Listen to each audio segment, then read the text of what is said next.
So hello, welcome back to the channel, but more importantly, welcome back the Ferrari F12 TDF. Now, there will be a proportion of you that are fairly new to the channel, thinking this is a completely new car, and there will be a lot of you who are very familiar with this car, which has graced our screen for the last 2 years. Now, quick spot of context, those of you who have followed the journey of this car will recall that I said I was going to put the car up for sale, and that did happen for a brief moment of time. I'm going to touch on all the reasons why I decided to keep the car when we go for a drive shortly. But first of all, for the benefit of those of you who may not have seen this car on the channel or simply may not be familiar with the Ferrari F12 TDF, let's just have a quick walk and talk as to what makes this car special. So, there was only 799 of these cars made. The majority of that was allocated to left-hand drive cars. Now, I don't have the exact figures of how many right-hand drive cars were made, but it's definitely the much rarer of the cars. Now, the ethos of it is a race car for the road. And you might be thinking, yeah, that word gets thrown around a lot these days. What actually qualifies this car as a race car for the road is that it's the only Ferrari to date that has XX engine components in it. Now you might be thinking, what does that mean?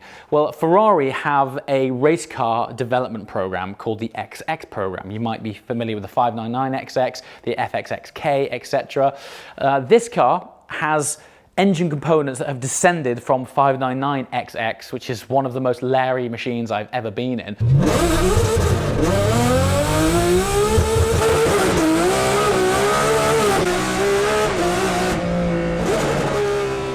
And has planted it with inside its 6.3 litre naturally aspirated V12. That generates 770 horsepower to the rear wheels alone. I shall share with you what that translates to shortly when we go for a drive.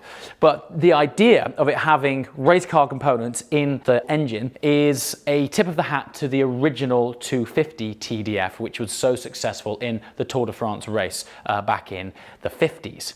Now, on most Ferrari cars which have had the weight stripped out of them to make them a more lightweight driver-focused car, a Ferrari typically shave around about 90 to 100 kilograms max on their lightweight, more recent supercars. Take, for example, the 458 Speciale, whereas on the F12 TDF, they managed to shave 110 kilograms, which from a weight saving program point of view is fantastic. They then turned up the wick, increased the engine horsepower over 30 more horsepower versus the standard F12. But the experience of this is much greater than the sum of its parts. And while we're here, let's talk about what makes this car lightweight. So the front and the rear bumpers are made of carbon fiber.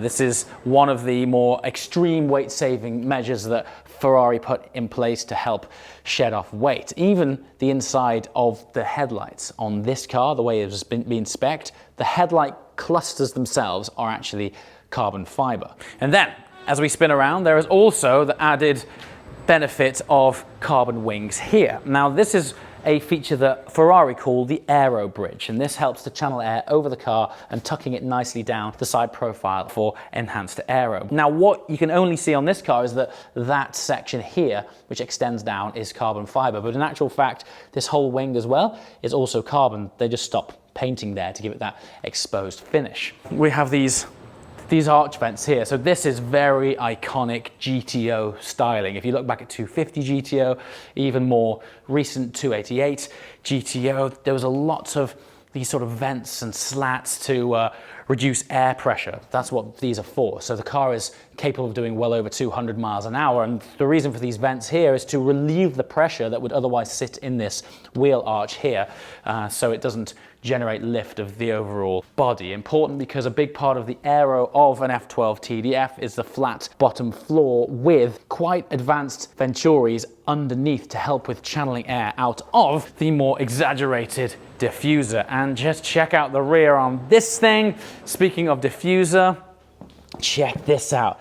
It has these gorgeous slats, and these go right the way under and link in with those venturis which take place underneath the bottom carriage of this car. Fun fact, even the whole under tray of this car, which is an element that you cannot see, is also made entirely out of carbon fiber, as are the exhaust surrounds here. Now then, I'm going to grab this cam and take you for a closer walk and talk of some of the features of the car. Something that is specific to this F12 TDF is this titanium fuel filler cap here. Now, as standard, the fuel filler caps on TDFs were actually aluminium, but I decided to have this spec'd in titanium. It's very subtle. It wasn't necessarily in place for weight saving for me. It was actually an aesthetic thing, because if we come down here, all of these wheel bolts and other areas of hardware on the car are also titanium. So I thought it would tie in aesthetically nicely, having a titanium cap as well as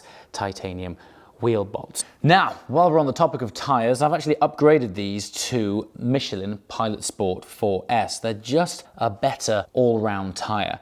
Now, despite the fact that they are a little bit less track biased than a current day Cup 2 tire, these offer almost an all year round ability of grip and compromise in both wet and dry, but they have the same amount of performance as the previous generation Michelin Cup tyre.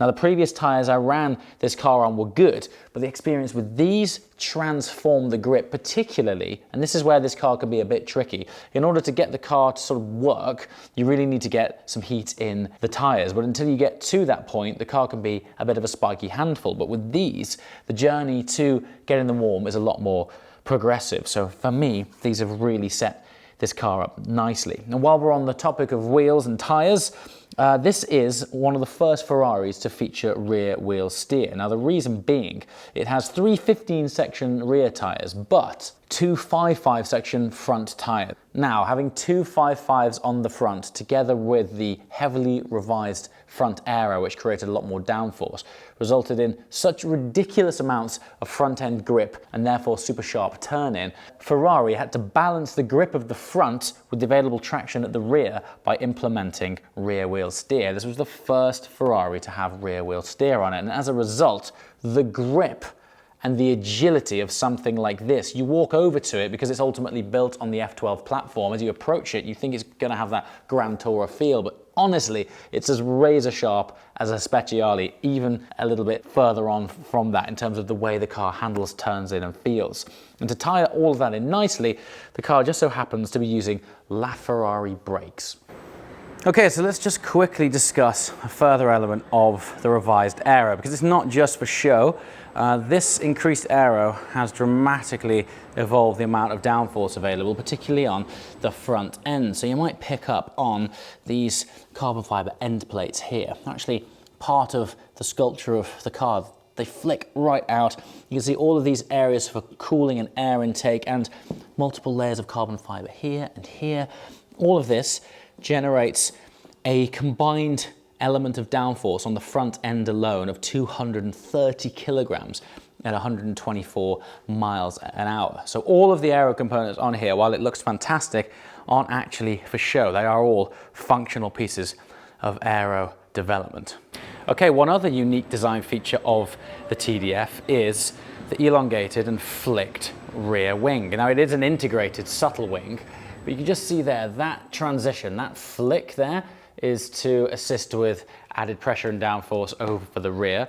But what is unique is that the entire roof line and even the glass insert here, this shape of the glass on the F12 TDF, all of this section there, and this whole roof line is completely exclusive to F12 TDF. In fact, I think it is only the doors, the shape of that sort of section of the door there, that's the only component on the outside of the car that remains from the more standard F12. And so as a result, this car is really special. Every panel is exclusive to it. It's designed for less weight, more power, enhanced aero, LaFerrari brakes, first Ferrari to feature rear wheel steer, and the sum of its parts is outstanding. Now, it is going to be a bit slippy outside, but I think it's time to immerse you in it and also run you through why I brought the car back to the channel and decided not to sell it.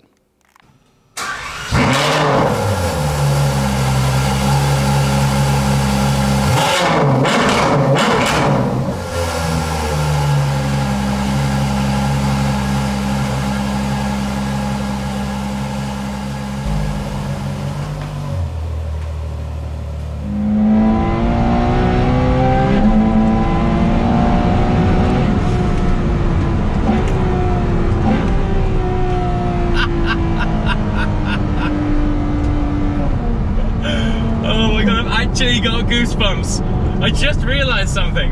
The last time that I drove this car properly, COVID didn't exist. It wasn't even on the horizon. I mean, how much the world has changed since then, and actually, that is one of the key reasons why I initially put this car up for sale. So let me just touch on those reasons why I put it up for sale briefly, and then highlight the reasons why I've thankfully been able to take this thing back. Oh god, I'm actually overcome with emotion at how special this thing is. I'm glad I almost forgot about it. Not forgot about the car, but forgot about what that feels like.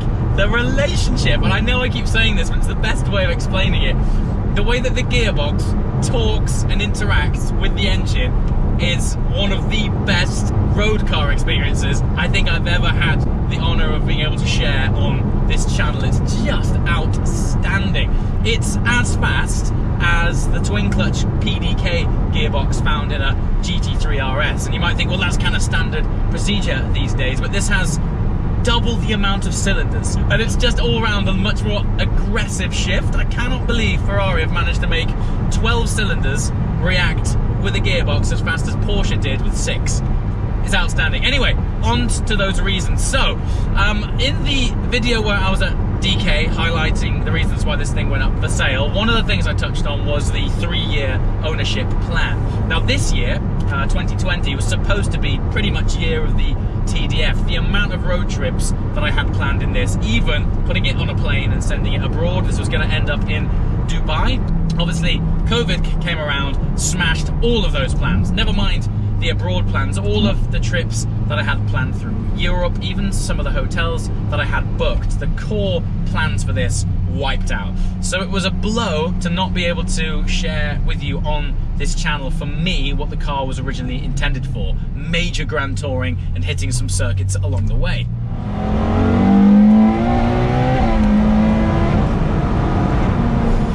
Now, interestingly, despite the fact that we are still well and truly in COVID era, lockdown ended, and I had a lot more time to experience and drive cars after that ended than I thought I would.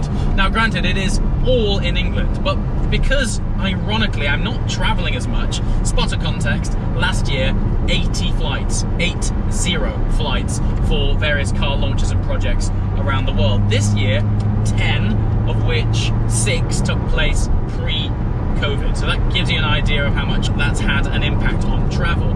But what that allowed for was a lot more time at home using my own cars. This being one of those cars. Now, the plans now is to, take it up to Scotland, North Coast 500. I might see if I can squeeze it onto a sneaky track day. And all in all, I'm just here more often. The bunker is now open, and there's just more time for me to spend justifying the usability of this car.